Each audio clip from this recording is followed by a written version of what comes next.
Okay. This book is called This Time Next Year. Perfect New Year's book.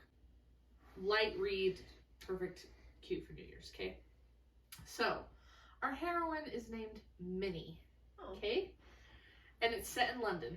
Okay. You know I love a British Isles themed book. So why do you not have an accent? Exactly, right?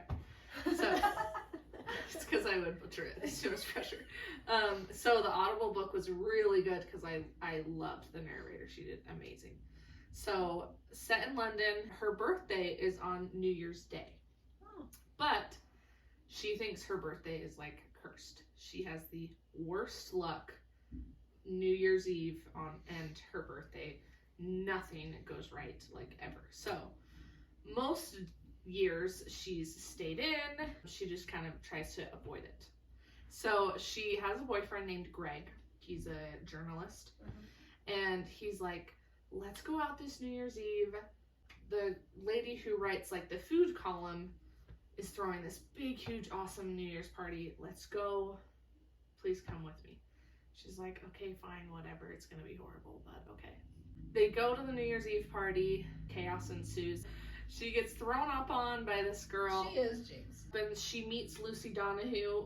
She's throwing the party with her boyfriend. She's nice and stuff, but she's like super posh and like blonde hair, gorgeous, whatever. She just doesn't see herself fitting in with Lucy at all, but she's Greg's friend. They work together, blah, blah, blah. She gets thrown up on, and she's freezing cold and everything because it's like kind of on the roof or whatever. Oh. So in a series of events, she goes to the bathroom to get cleaned up, and when she tries to open the door back up, the door handle falls off. Oh my gosh.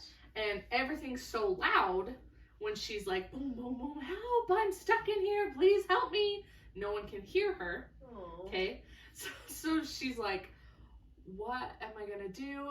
And she just keeps banging on the door. No one's coming to get her. And her phone dies too, of course. So she ends up falling asleep and staying there the whole night, okay? So she wakes up and she's like, oh my gosh, like I'm still here. It's quiet outside. She's has to keep banging on the door. So a guy is like, so this isn't in someone's apartment. It's just inside. It's in this big building. Grand building. No one had to go to the bathroom after her. I guess not. So a guy's like, is someone in there? She's like, yes, I need help out, please. So he's like, okay, I'll be right back. He goes and gets a janitor. Janitor opens the door. And the guy ends up being Lucy's boyfriend who threw the party with her. She's like, thank you for still being here, basically. And he's like, yeah, my favorite thing to do is to watch the sunrise on New Year's Day. Like, today's my birthday. So they share the same birthday. And she's like, oh, that's funny. And they connect on different levels. And he's like really good looking. Towards the end of their conversation, he's like, oh yeah, and my name's Quinn. She goes, Quinn? And the chapter ends with, you stole my name. Like, it's you. And you're like, what? So then it flashes back to New Year's Eve, 1990, and Connie and Tara are both in labor. Tara is pretty freaked out. Her husband's not there. Connie is more like, Tara, we've got this. We have each other. Keep breathing, like kind of coaches her while they're both like in labor and a lot of pain. So they really kind of connect, like so much so that Tara is like, nope, I don't want my husband here. I want Connie here, and we're gonna do this together until they are actually like having the babies and they have them in separate rooms. Connie and Tara, while they're bonding, Connie's like, what name do you have picked out to kind of distract her? And she's like, I don't even know. I haven't decided. And she's like, my name's Quinn. I love the name Quinn. I've had it picked out since I was little. Like, it's just gonna be perfect. Since it's New Year's Eve, there's a whole contest saying the first baby born in the new year gets like $50,000 or something. Yeah. So Connie's husband is like, babe, hold out. Like, can you wait or whatever, or can you push through and make sure we have that money? Because they're more like blue collar workers. That would mean a lot. Would really change their lives. So, of course, Connie has her baby 1 minute after Tara. So Tara's baby is the first baby of the new year.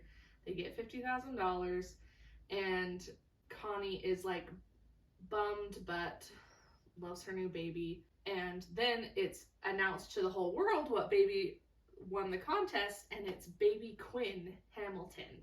And Tara named her baby Quinn. And Connie is like, you rat. Like, once I helped you through your birth that you're struggling with, and now you stole the name that I wanted for my baby. And $50,000. Yes, and like I had the second place baby, so it would be so weird if I named my baby Quinn now. Like, screw you, ugh. And her husband's like, well, I've always liked the name Minnie. And Connie's like, yeah, okay, whatever. Turns out Connie's last name is Cooper, so Minnie Cooper is her name. Oh. And they didn't really put it together till like 2 weeks after she was born or whatever.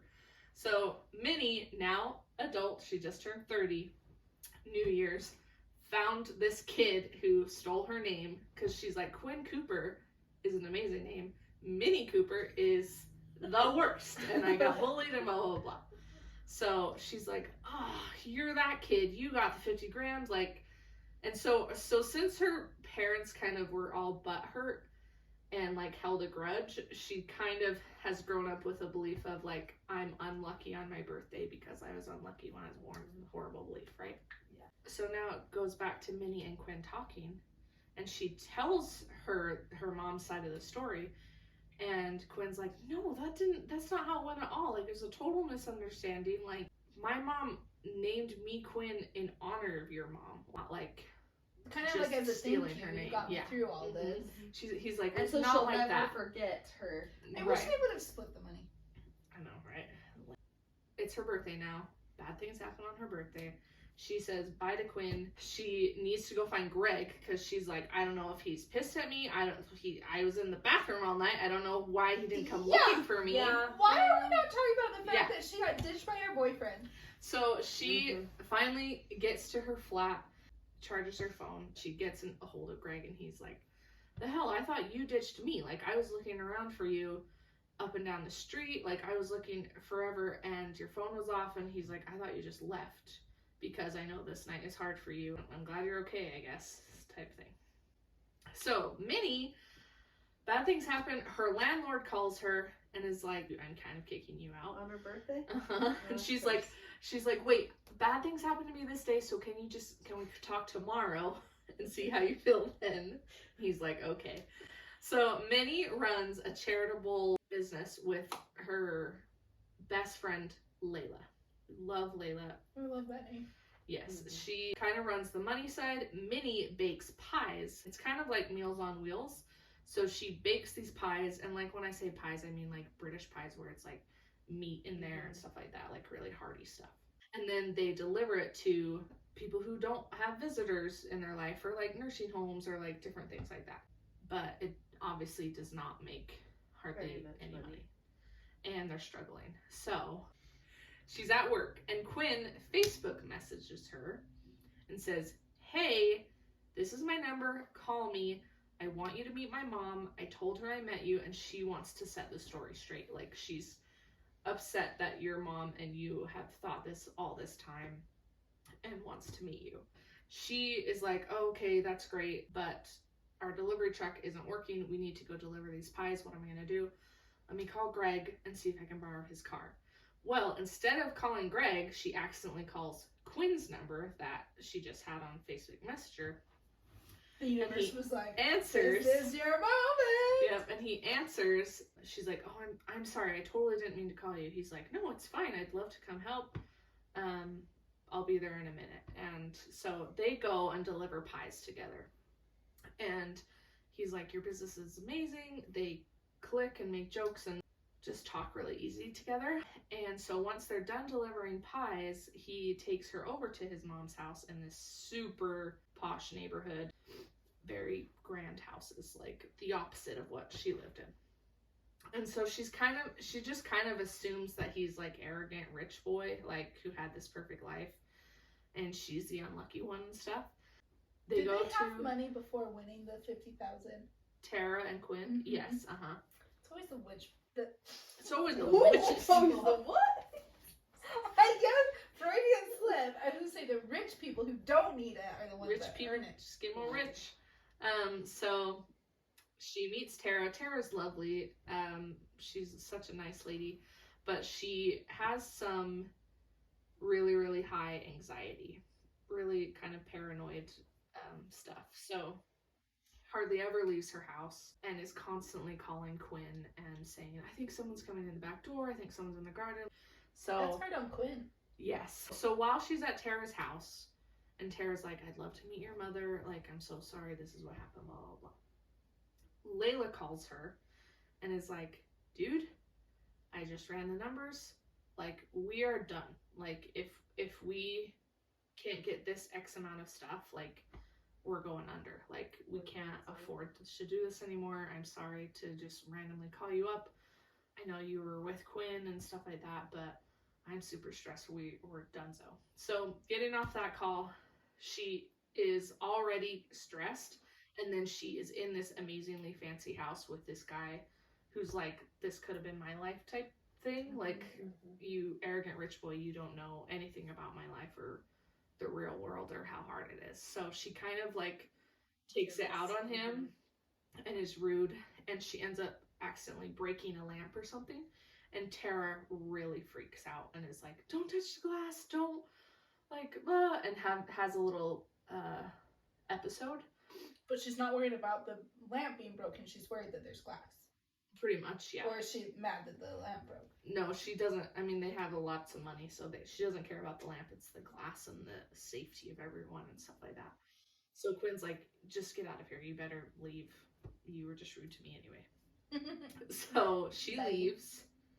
She leaves Quinn's and just gets an Uber, and she goes to her parents' house.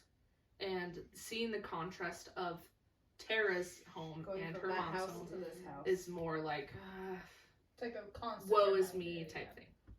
So I mean, she has reason to feel Oh, woe yeah. is me.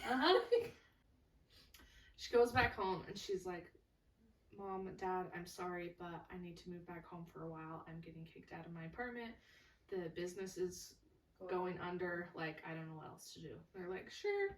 Her dad remakes all these clocks. Like, he gets old antique clocks and makes them work again. So like, their whole house is like full of this ticking noise and clocks. And she's That like, gives me anxiety. yeah. She's like, I do not want to be here, but I am 30 and I'm moving back in with my parents. It's just my life right now. Girl, I relate. Mm-hmm. When I was 30, I didn't have washing machine, so I had to take my laundry to my parents' house. See? We relate. It's fine. So she's at her parents' house and she's like, Mom, I met Tara. Like, I met this Quinn kid, and she says it's all a big misunderstanding. Connie is like, I don't want to hear about that. Why would you tell me about that? Why would you bring that up? Her mom's just kind of like negative, and she's just like kind of bitter. She goes to work the next day expecting to like lay people off and have these horrible conversations of, this is it, this is done. Mm-hmm. Layla comes in and is like, guess what? And she's like, what? She's like, a big corporate company just ordered a ton of pies and we're gonna be okay, we're gonna make it. And she's like, why would a corporate company order all of these pies? And so she reads the company list of this corporate company of what companies are underneath it or whatever who are ordering the pies. And she recognizes one that's connected to Lucy, what's her face, Donahue. She's like, oh, is it Greg? Like, because they're connected? Like, and she texts Greg and she's like, did you have Lucy order all of these pies? Like, what is going on? So her and her helper dude from the shop go to deliver the pies to this big corporate thing, and she gets a text and Greg says, nope, not me, like, I didn't order pies. And Thanks for nothing. yeah, thanks, Greg. She goes to the corporate place and hears these guys over talking, and she kind of gets the clue that it's actually Quinn who ordered all of these pies. I knew it. So We both shake our head. And she you're like, starts to leave. She starts to leave, and the receptionist is like, oh, hold on. Mr. Hamilton wanted to speak to you before you leave. She goes into Quinn's big old fancy office, like, fancy. and he's like, hey, kind of not, I mean, not arrogant, but pretty arrogant. And he's like, kind of starts giving her advice about how to run her business and things like that, That's because he nice. does that for his job. And he even says, he's like, I charge people 500 pounds an hour to meet with me. Like, you should be grateful. Because she's like giving sass back, and she's like, you know what? I don't need this. Screw you. I don't want charity. Like, no. Wait a second. What? 500 pounds an hour? It's a Yeah. shit ton of money. I'm in the wrong business. Holy. I should be charging you guys. To hang out with me, it's gonna cost you. 5 Babe, cents. Babe, I'm gonna go hang out with Debbie. We can't afford it. She is super rude to him again. He's rude to her. Like, it does not end well. It kind of goes back to Quinn's memories now of life growing up. And his dad is totally absent. His mom's anxiety got super bad. One, she was pregnant with a little girl after Quinn. She lost that baby, and then his dad left. I'm not sure when after that, but he just up and left on New Year's Eve. And that really set Tara's anxiety and paranoia into effect. He's just this cute, innocent, sweet little kid, but really, Had to grow up way too fast. yes, and really takes care of his mom and is at her beck and call. So then it transitions into Minnie with Layla's boyfriend. And Layla's boyfriend confides in her that, hey, I want to propose to Layla, and you're her best friend. You got to tell me how to do it. And she's like, so excited for Layla. She goes home, and Greg is at his place. And Greg lives with this guy who is married, but lives like half the time with his family, and then he's here half the time for work. So he pays full rent, but is only there half the time. But Greg like doesn't like him. And so Greg is there, and he's like, hey, did you see Lucy Donahue's new article? Like, it's usually about food, and it is all about this Quinn guy. Like, they posted a whole review, and it's all about her breakup with Quinn. So Minnie now knows that Quinn broke up with Lucy, and she has this like fluttering in her stomach where she's like, why am I excited about that? Yeah. And she's looking at Greg, and she's like, I don't like, knowing that Layla has found her person and that he's so What great, kind of she's person? like, I don't think you're my person. And she basically is like, Greg, I think we should end it. I think we should break up. And he gets like super angry and mean. And it's the cutest moment to me. But the roommate kind of walks in awkwardly on this, and she's like, we just broke up. I'm sorry, but this is what you're walking in on. And he hears them arguing and stuff, and he's like, guys, hold up, just pause. I've watched your relationship, and I know that if you guys sit down and take a breath and share the things you loved about each other and favorite memories with each other, then you'll save months of bitterness towards each other, and you can just be friends and end it on a good note. Like, Minnie, you go first, like type thing. And Minnie's like, okay, Greg, I loved this about you, and this is our memory. And Greg's like, oh, I like this about you, and this is our memory, and fine, type thing. So I thought that was so cute with the roommate. He's like, that's the only time he's in the whole book. We need to have Yeah. face. That's like a very mature Yes. perspective on Like such a breakup. dad move. I think he has like kids and stuff. So Because I do feel like breakups, it like you go through that moment of like, I hate them, I'm sad, I miss them. Oh, I appreciate these memories about them. So it's nice that they can just like jump to that. yeah. Because she's like, I know you're being rude because you're hurt. Like, I know this isn't you. Quinn's New Year's, he's like 14 years old. It goes back to little baby Quinn. And he has good friends.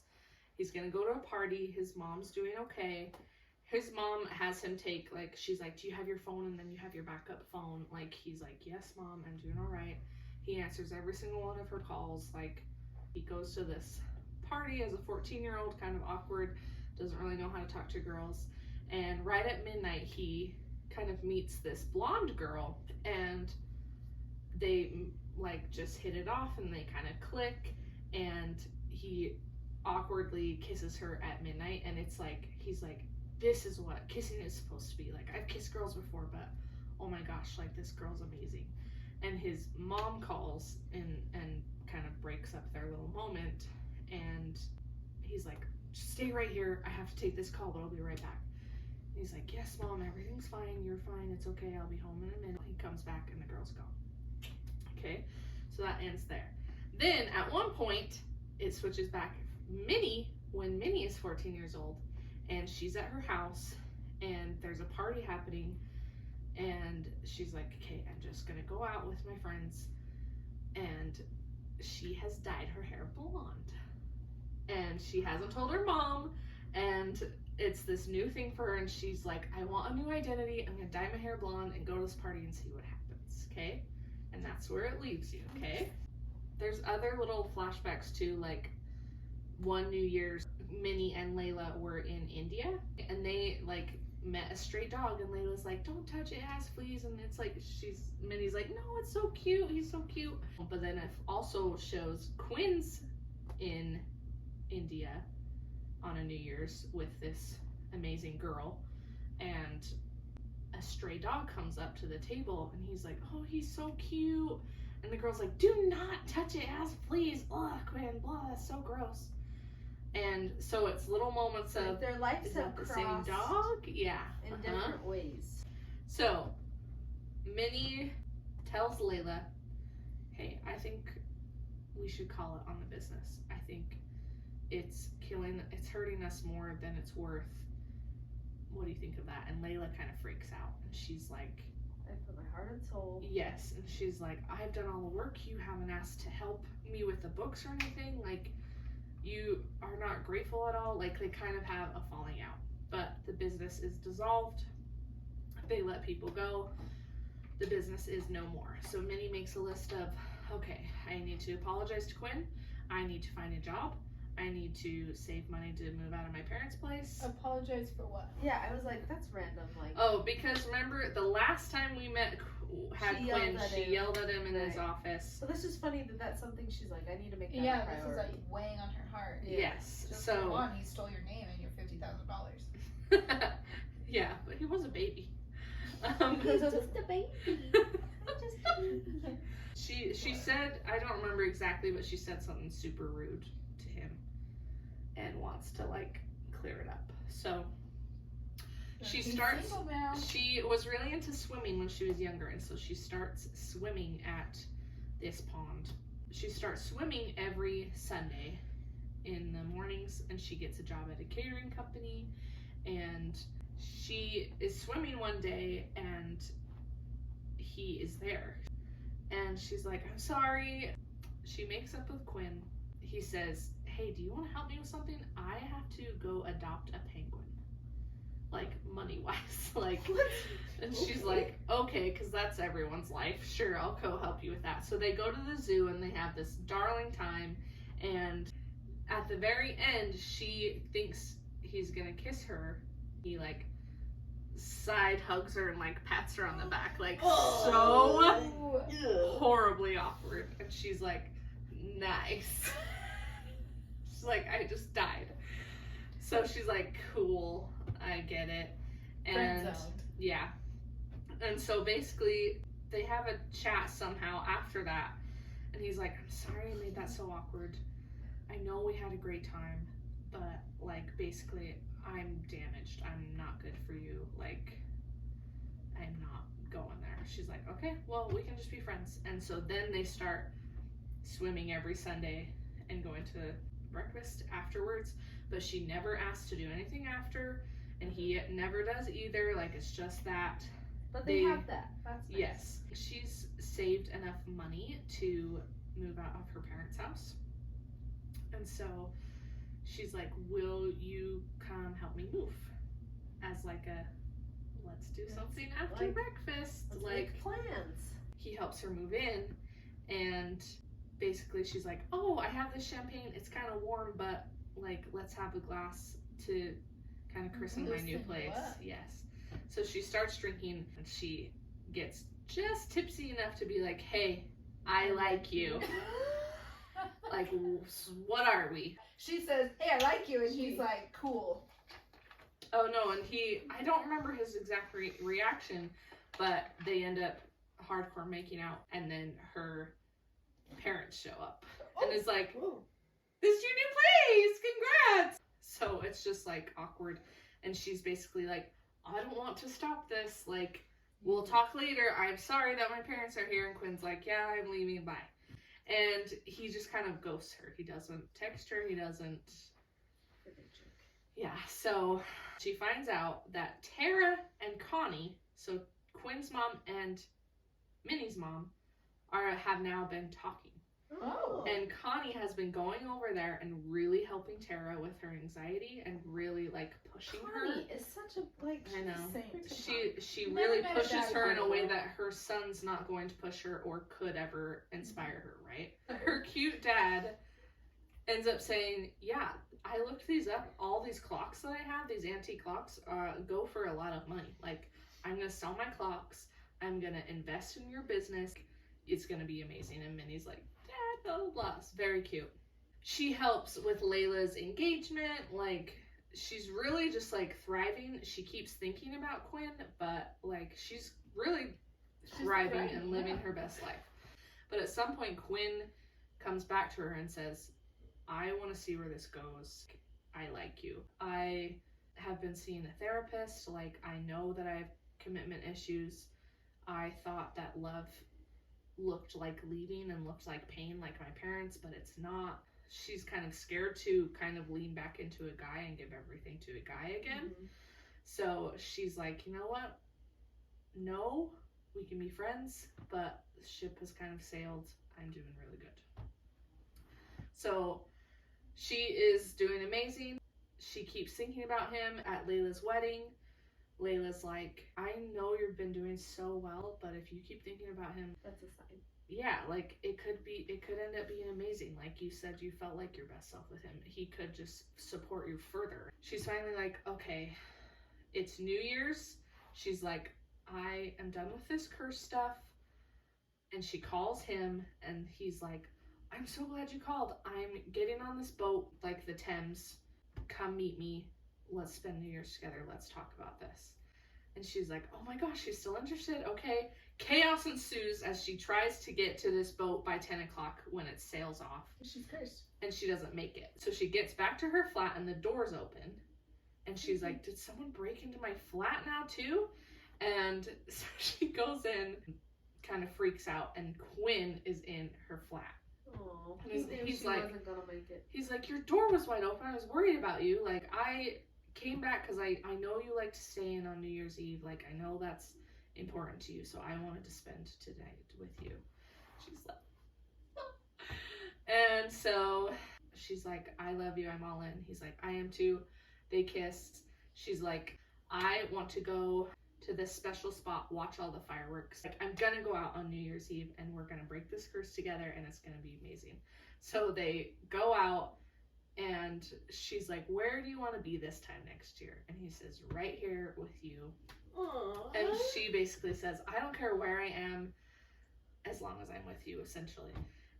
And everything is just lovely and nice. And nice little then she says something, the same thing she said when she was 14 years old and had blonde hair.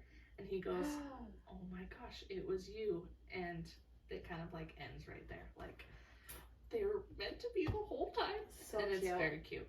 It's not just cute, rom-com cute. Her relationship with her best friend is amazing. Her relationship with her mom and herself, like how she grows, like, I really liked that it wasn't just about her and Quinn and this like romance. It was really just overall. Like her finding herself. Yeah, it was really good.